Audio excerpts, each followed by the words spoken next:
Welcome to double seven media. నేను మీ Adinarayana. YCP ఓడిపోయిన చాలా రోజుల తర్వాత జగన్మోహన్ రెడ్డి వైసీపీ నాయకులకు బలాన్ని చేకూర్చే ఒక కార్యక్రమాన్ని చేపట్టారు. 2024 ఎన్నికల్లో వైఎస్ఆర్ కాంగ్రెస్ పార్టీ దారుణంగా ఓడిపోయిన తర్వాత వైసీపీ నాయకులు బయటికి రావాలన్నా, ప్రభుత్వానికి వ్యతిరేకంగా మాట్లాడాలన్నా భయపడుతున్నారు. ఎక్కడ కేసులు పెడుతుందోనని. కూటమి అధికారంలోకి రాగానే వైసీపీ సోషల్ మీడియా కార్యకర్తలను టార్గెట్ చేసింది. వందలాది మంది సోషల్ మీడియా కార్యకర్తలపై కేసులు పెట్టింది. పూర్తిగా సోషల్ మీడియాలో యాక్టివ్గా లేకుండా చేసింది. అందరూ చాలా భయపడే విధంగా ప్రభుత్వం చర్యలు చేపట్టింది. ఆ విధంగా వైసీపీని చాలా వరకు కూటమి దెబ్బతీసింది. ఆ తర్వాత నాయకులపై కేసులు పెడుతూ వస్తుంది. దీంతో వైసీపీ ప్రభుత్వం అధికారంలో ఉన్నప్పుడు ఎవరైతే ఎక్కువగా మాట్లాడారో అలాంటి నాయకులందరూ ప్రస్తుతం బయటకు వచ్చి ప్రభుత్వానికి వ్యతిరేకంగా మాట్లాడలేకపోతున్నారు. ఆ నియోజకవర్గాల్లో వైసీపీ కార్యకర్తలకు అందుబాటులో ఉండడం లేదు. నియోజకవర్గ స్థాయిలో కూడా ఎక్కువగా తిరగడం లేదు. దీంతో వైఎస్ఆర్ కాంగ్రెస్ పార్టీ పని అయిపోయింది అనే ప్రచారం పార్టీ ఓడిపోయినప్పటి నుంచి జరుగుతూనే ఉంది. అయితే కూటమి ప్రభుత్వం ఇచ్చిన ఒక 4-5 నెలల తర్వాత వైఎస్ఆర్ కాంగ్రెస్ పార్టీ తరఫున అన్నదాత సుఖీభవ రైతులకు వెంటనే చెల్లించాలని, అలాగే విద్యార్థులకు ఫీజు రియంబర్స్మెంట్ బకాయిలు విడుదల చేయాలని, పెంచిన విద్యుత్ ఛార్జీలు తగ్గించాలని ఆందోళనలు చేపట్టారు వైసీపీ నాయకులు. అయితే వారు ఆందోళనలు చేసినా ప్రజల నుంచి పెద్ద స్పందన రాలేదు. వాటి గురించి చర్చ జరగలేదు. ఆ కార్యక్రమాలు వైసీపీ నాయకులు చేపట్టినా ఆ పార్టీకి వచ్చిన లాభం ఏం లేదు. ప్రతిపక్షం ఒక కార్యక్రమం చేపడుతుందంటే ఖచ్చితంగా ప్రజల నుంచి స్పందన ఉండాలి.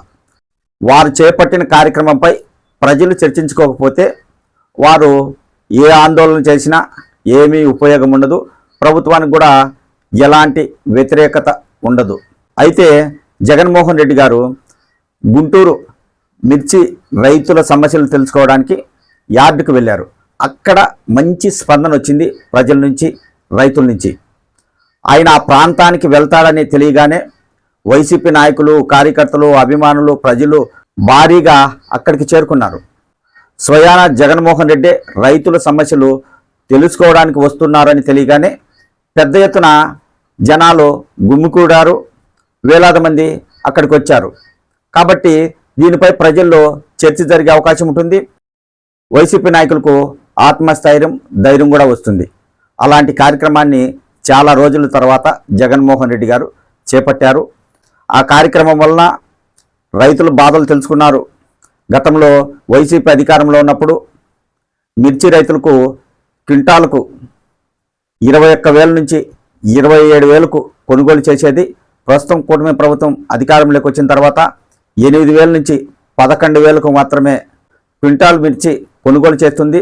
దీంతో పంటలకు పెట్టిన పెట్టుబడులు కూడా రాక రైతులు నష్టపోతున్నారని జగన్మోహన్ రెడ్డి గారు ప్రభుత్వంపై విమర్శలు చేశారు. వెంటనే వారికి మద్దతు ధర కల్పించాలని కోరారు. ఆయన ఈ కార్యక్రమం చేపట్టడం వలన ప్రతిపక్షానికి మంచి పేరు వస్తుంది. రైతులు సంతోషపడతారు. ప్రజల్లో చర్చ జరుగుతుంది. వైసీపీ నాయకులకు ఒక ధైర్యం వచ్చింది. రాబోయే రోజుల్లో ప్రభుత్వానికి వ్యతిరేకంగా ఇంకా చాలా కార్యక్రమాలు చేపట్టడానికి వైసీపీ నాయకులు ముందుకొస్తారు. వైసీపీ ఓడిపోయిన తర్వాత బయటకు వస్తే ప్రభుత్వం ఎక్కడ కేసులు పెడుతుందో అని భయపడే నాయకులకు జగన్మోహన్ రెడ్డి నిన్న చేపట్టిన కార్యక్రమం ఒక ధైర్యం ఇచ్చింది. ఇక వైసీపీ నాయకులు కూడా ఏమాత్రం కేసులకు భయపడకుండా ప్రభుత్వానికి వ్యతిరేకంగా మాట్లాడే అవకాశం ఉంటుంది. కూటమి ప్రభుత్వం అధికారంలోకి వస్తే సూపర్ 6 పథకాలు అమలు చేస్తామని హామీ ఇవ్వడం జరిగింది. అయితే చాలా పథకాలు ఇంతవరకు అమలు కాలేదు. కానీ ప్రతిపక్షాలు ఎక్కువగా దాని గురించి మాట్లాడడం లేదు. అప్పుడప్పుడు మీడియా ముందుకు వచ్చి కొన్ని వ్యాఖ్యలు చేస్తున్నారు. కానీ బయటకు వచ్చి ప్రభుత్వానికి వ్యతిరేకంగా ప్రజలకు సంక్షేమ పథకాలు అందించాలని ఆందోళనలు చేయలేకపోతున్నారు. అయితే ఇక్కడ జగన్మోహన్ రెడ్డి నిన్న చేపట్టిన కార్యక్రమంతో వీరికి కూడా ధైర్యం వచ్చింది. చాలా కార్యక్రమాలు చేపట్టే అవకాశం ఉంటుంది. ఆ ప్రాంతంలో ఎమ్మెల్సీ ఎన్నికల కోడ్ అమల్లో ఉండడంతో జగన్మోహన్ రెడ్డిపై కేసు కూడా నమోదు చేశారు.